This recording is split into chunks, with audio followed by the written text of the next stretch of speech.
Want help to grow your business? Download BRiN, the world's first business advisor in your pocket. To find out more, visit BRiN.ai or search the App Store today.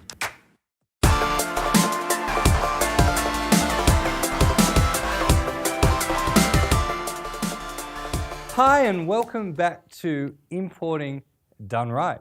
I am your host, Brendan Elias, and today what we're going to talk about is how you can make sure that you select the right niche and the right product to import. So, what are we going to cover today? Well, the first thing we're going to talk about is what a niche is. We're going to cover products that you should stay away from and products that you should focus on. And we're also going to talk about what to do before you start importing. So let's get straight into it. So firstly, what is a niche? Well, a niche is a list of products. So what a lot of people do is they think, okay, well, I'm going to start importing, so I'm going to import everything. And the biggest mistake that beginner importers make when they import products is they try to import everything, right? And it's very important that you don't become a jack of all trades and a master of none.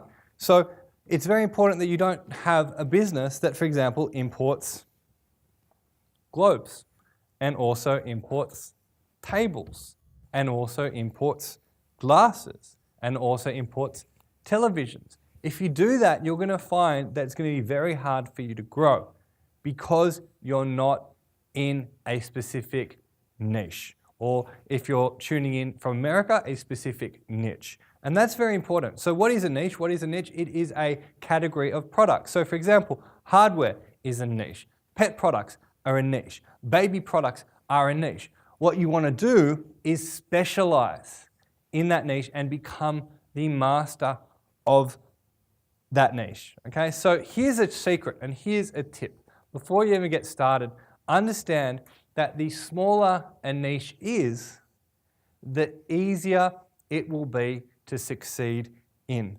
Remember this, that you want to find a niche that is 1/4 of an inch wide, but 8 miles deep, right?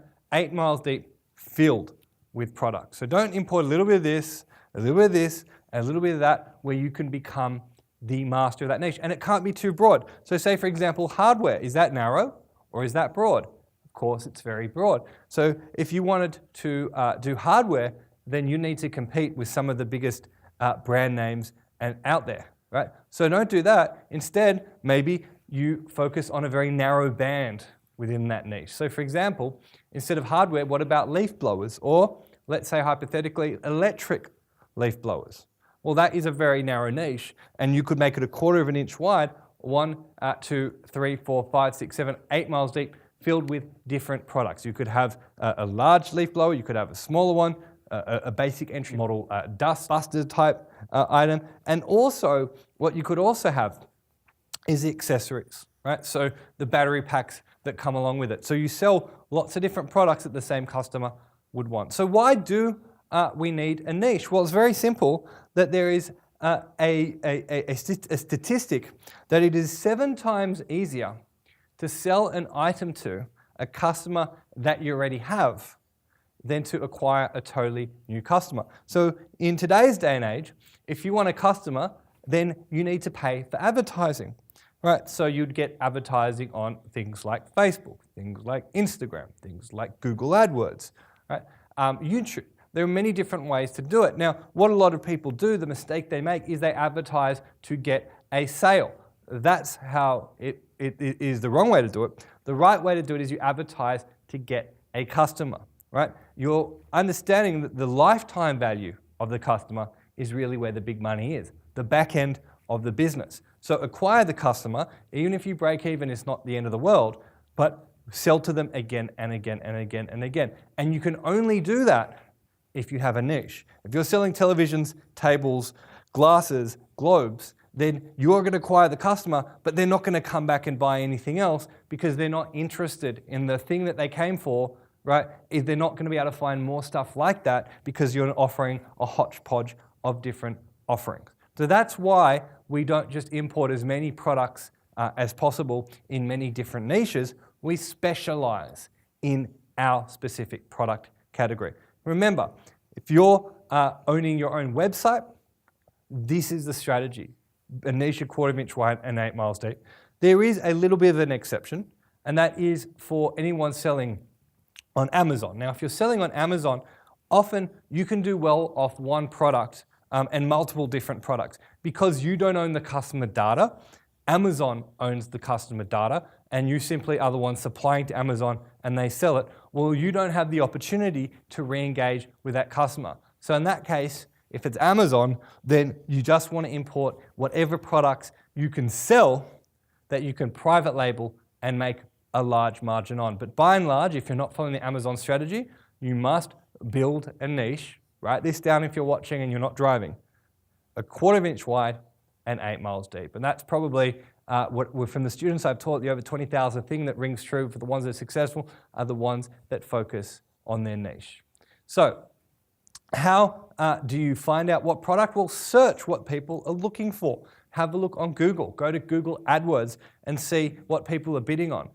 See when you type in a product if people are paying for ads for their store on Google. Have a look at what's happening on Yahoo. Have a look on Amazon for what the best-selling items are that are selling right now on Amazon, and have a look at eBay. There are all these different ways of doing it. If you're in different countries, there'll be also things specific to you. If you're in America, you'll have Craigslist. If you're in Australia, you'll have Gumtree. If you're in New Zealand, you'll have trainme.co.nz. So understand that there are the big boys, but there are also local opportunities to sell items. And also remember that you can also directly sell through markets in today's day and age and still do very, very well, but make sure that you pick the right niche or niche if you're tuning in from the United States. Okay, so let's talk about products to focus on, right? So the products you want to focus on are often products that are consumable. So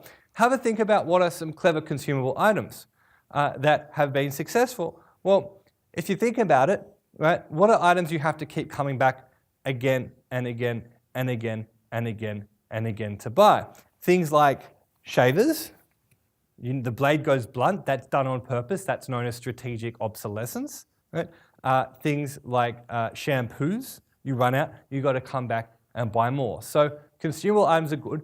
Imagine also when you're bringing an item, who the customer is. Is it a retail mum and dad customer, or is it a business customer? And if it's a business customer, then you might need to buy and sell B2B items. Remember also that you don't want to customize things too much. Otherwise, you won't be able to get scale and you won't be able to get leverage on your product. So it's important that you focus on items that firstly you can manufacture. Okay? So an item like this, like a glass, can be mass manufactured. An item like this, like a globe, can be manufactured. But if you have a look at this suit, for example, yes, you can manufacture the suit, but anyone can drink from that glass, anyone can enjoy that globe and see the countries, but a suit requires manufacturing, but also a lot of different colors, different cuts, different shapes, different sizes. This may suit everybody, and this may suit anybody, but only 10% of the population could wear a jacket of this size. So have a think about it, right? Is it a product you can mass manufacture, or is it a product that you need to have lots of customized designs and customized things? And if that's something that you can't roll out with a factory, consider bringing in a totally different item as well.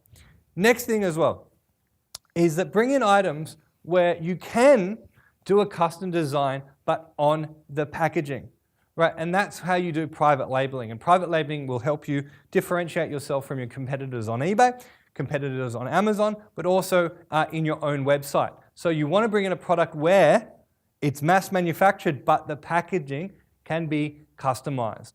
And after 1, 2, 3 generations selling a product, that's when you should really be looking at private labeling your product.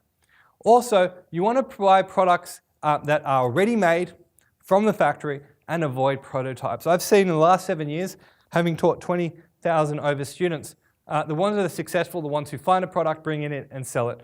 And what always breaks my heart is I see someone who has an idea for an amazing invention.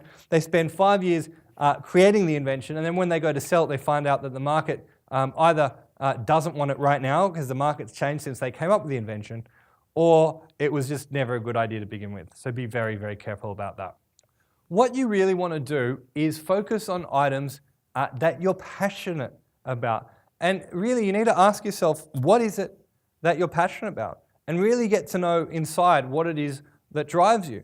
In a typical workshop which I'd run, I'd see some students who might be involved in water sports, others who might like fishing, others who might like speeding cars and motorcycles and boys' toys.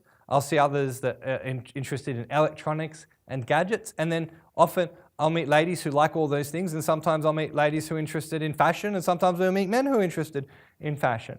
But find out what it is that you're passionate about, because here's the thing. It's going to be not just a business, but if you do this well, a lifestyle. And you're going to be dealing with customers on a day-to-day basis.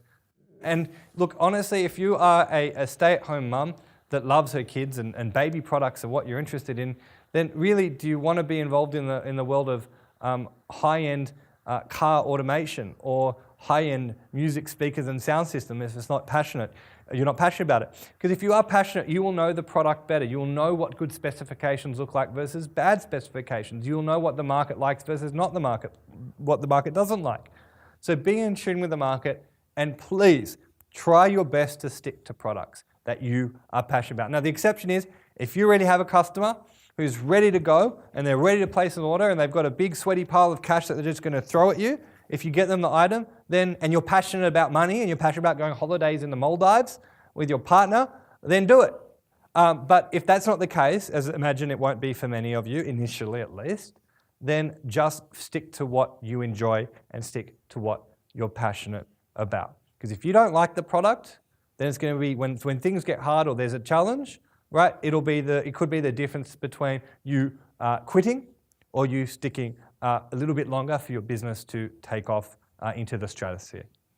So, next thing we want to talk about is items that you can manufacture. And this is quite an easy one, but one that often a lot of people I find get wrong.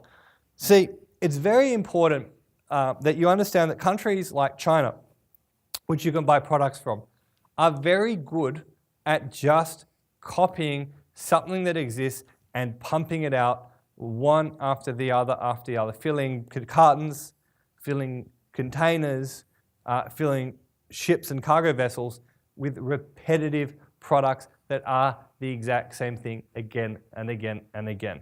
That's where the competitive advantage is, and that's what you need to see. So again, be very careful that when you import directly from China or other countries, that it's items that don't require too much customization, items that can just be churned out again and again and again.